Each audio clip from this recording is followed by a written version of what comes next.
Talk to him. Let me ask you about defense spending, because you hit him as follows for not supporting this National Defense Authorization Act, saying you voted against funding the military. Watch.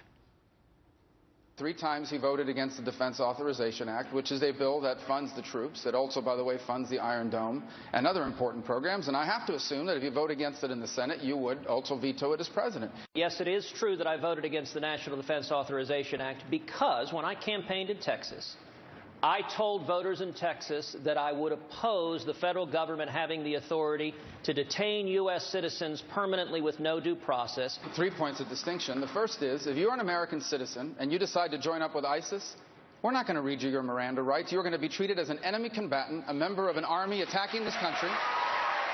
So Yahoo News did a fact check on you on this, and they said, number one, you didn't even show up for the vote on that, this bill that you were so concerned about. And number two, they say actually the military gets its funding from the annual appropriations bill, and you and Cruz voted against that. Well, on the first point, the NDAA does fund the military because it authorizes the spending of the money. It authorizes programs. But you can't spend it if it's not authorized. It's an important bill. I voted for it 3 times. I've never opposed it.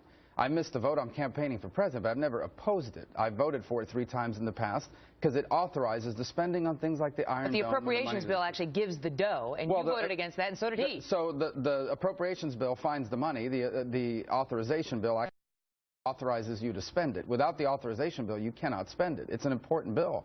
And it's why I've always supported it, and I'm a supporter of it, because it funds the troops, it funds the Iron Dome. And not once, but 3 times he's voted against it.